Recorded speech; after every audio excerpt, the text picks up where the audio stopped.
Yes, certainly. My quilt is entitled February Caktins, February Light, and it's based on the colours that I was aware of during the month of February when walking my dogs, and also the idea of hazel catkins dancing on branches at that time of year.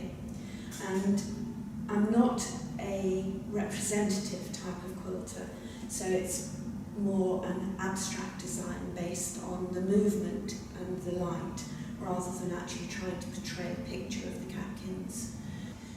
The design, as I've just said, is based very much on the idea of movement and the sense of a flickering quality rather than something quite static. Every block, there are 25 blocks, and every block is slightly different. The colours are different in all of them, and the actual position of these lines are slightly different in each of the blocks to give that sense of movement. The one thing that's constant throughout is the use of a blue, dark blue silk and this tan silk in each of the blocks, but apart from that the colours are all different. I've worked it out, and there's probably over 100 different fabrics in this, so you can imagine the fun and games that I had trying to organise the different fabrics to get the sense of movement of tone across it, and the contrast as well that I wanted in it. Each of the blocks is made of 4 separate blocks, so that I can actually move the colour around. And I wanted, I think as a starting point, the idea of the purple against the yellow. That was the first sort of idea.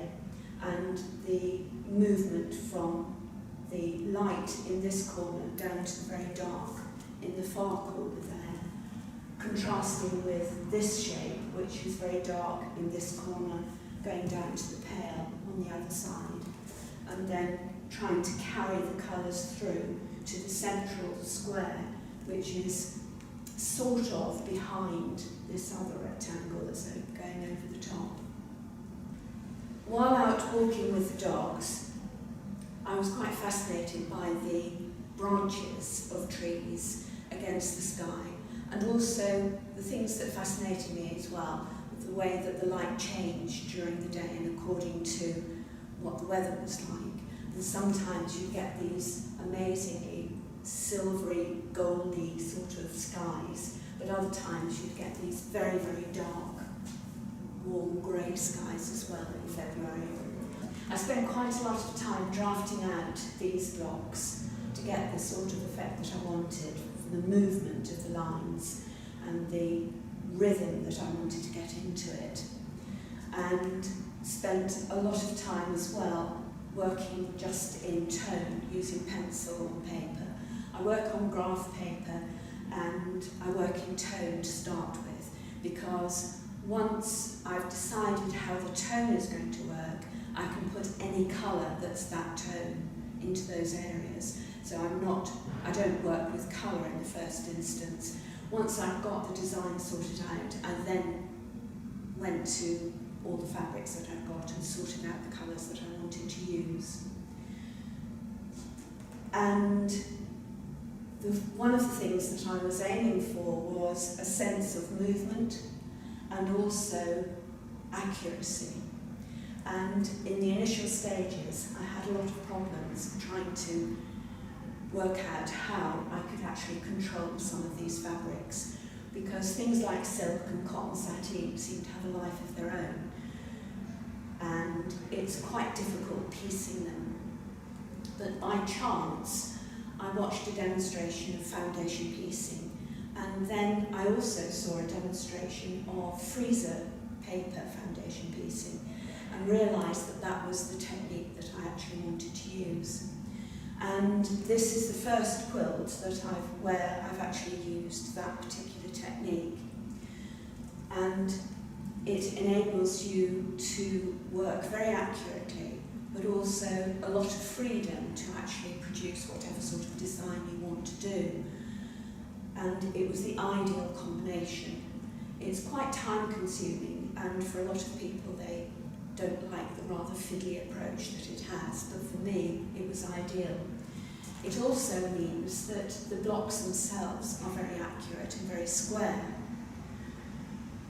Once I started to make the blocks, I then had to think about how I was actually going to join them together, and decided on this grey mottled fabric for the sashing, because it didn't fight with anything that was in the blocks themselves, and it actually acts as quite a good foil to the colour that's there.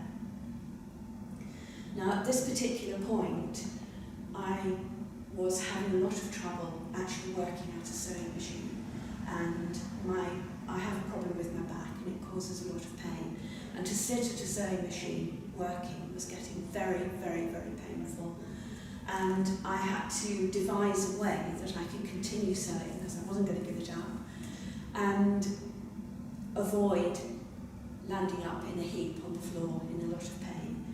So I work at a table that's slightly higher than normal, so my sewing machine is at this height and I'm standing.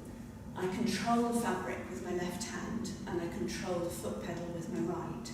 Now you can imagine that to start with that was a little bit chaotic, but I soon got the hang of it, and I would say I'm quite proficient at actually working in that way now. And again, this is the first quilt where I've used that technique of actually standing to sew. Now, as I've just said, I have a problem with my back, and as a consequence, the idea of actually trying to quilt this as a complete piece was really not on. The last quilt that I did in that way, as one full-size bed-size quilt, is not quilted particularly well, because I was in so much pain trying to push the fabric through the sewing machine. And I thought, I've got to find another way of actually doing it. And again, by chance, I saw an exhibition at the Festival of Quilts at the NEC one summer, where there was a Japanese lady whose name is Yoshiko Jinjen-ji, I think. And her quilts are made in sections. I'd already heard about this technique of quilt as you go, but the way that she worked was slightly different. And again, having looked at her quilts, I thought that's what I need to do. So the way that I approached it was that I sewed the blocks together in columns of 5, then added the sashing to those particular blocks. So there were 5 columns to work with. They were then layered up with the wadding and the backing, and then I had to think about how I was actually going to quilt it. Now, I've put quilts into competitions at various times, and although I've had comments that are very nice about the colour and the design, the thing that always let me down was the fact that the quilting wasn't very good. I would describe myself as a piecer rather than a quilter, and I'm much more interested in the design of the colour and the shapes within the quilt than the quilting itself. Those lines of stitches that hold it together didn't particularly interest me. But with this one, I thought I've got to get over that. And following on the theme of walking my dogs in February, I chose a design which is based on ploughed fields. Again, things that I saw in February with my dogs. And so each of the sections, the columns, once they were layered together, I started quilting with curves, which I can do, although I can't do fancy curves while standing up, but I can do gentle curves, that divided each of the sections up. And the reason that I did that to start with was to stabilise the front, the wadding and the back together so that it would stay in place. And then using masking tape as a guide, apply a piece of masking tape onto here and machine along the side of it. And my intention was that I wouldn't stop the machine in the middle of the panel. I would start at the edge and continue sewing until I got to the other side of it. So if I take, for instance, this section here, I started here and went in and then came out and then in and out each time. When we got to this particular line here, the quilting goes in, up, along, back down, and so on. So it goes back, it zigzags backwards and forwards, but echoing these initial lines in the first place. So each of the sections, each of these columns has different sections in it, and each of the sections is quilted slightly differently, although it's based on, each of them based on ploughed fields. When I got to the top, I moved away from ploughed fields and went to the idea of a very low sun and the rays of the sun coming out at the top. Once the 5 separate panels had been quilted, it was a matter of joining them together. And if you look closely, there is what appears a cord on the top, but actually that's a facing. So when I actually joined them together, they were joined wrong sides together with a facing on the edge of the seam. And then when it's opened out, the facing just flips over the seam allowance and covers it. I've decided that I wanted to do it that way rather than having that on the back, because it adds a little bit of visual interest actually on the front of the quilt. Now, to do this, because of the fact that I'm standing when I'm machining, if you're trying to deal with a whole quilt, people often complain about the fact that there's a lot of weight on the front, and as you put it through the machine, there's a lot of weight on the back.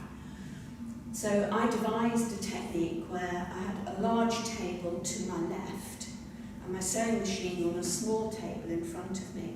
So the big table to my left took the weight of the quilt, and it's just a matter of passing it through the needle of the machine, and it's so easy, it's ridiculous.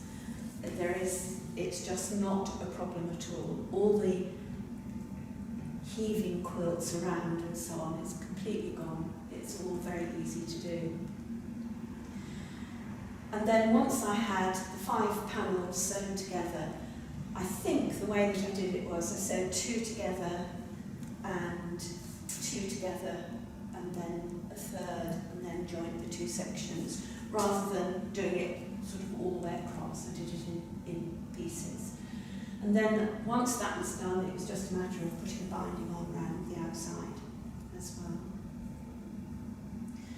Now, as I said, this is the first quilt where I've worked standing up, and it's also the first one where I've used freeze paper foundation piecing to complete it. And I decided that I was going to put it into a quilt show, a comparatively local quilt show at Uttoxeter. It was called Quilts in the Garden at that point. It's changed its name now, but that's the title of it at that time. And it went into the contemporary quilt section, and much to my delight, it got a first in that section. So I was very pleased. And all the effort that I'd actually put into the quilting, for the first time, one of the judges actually complimented me on my quilting. So this particular quilt has got quite a lot of firsts in its history, although it's not the first quilt I've ever made.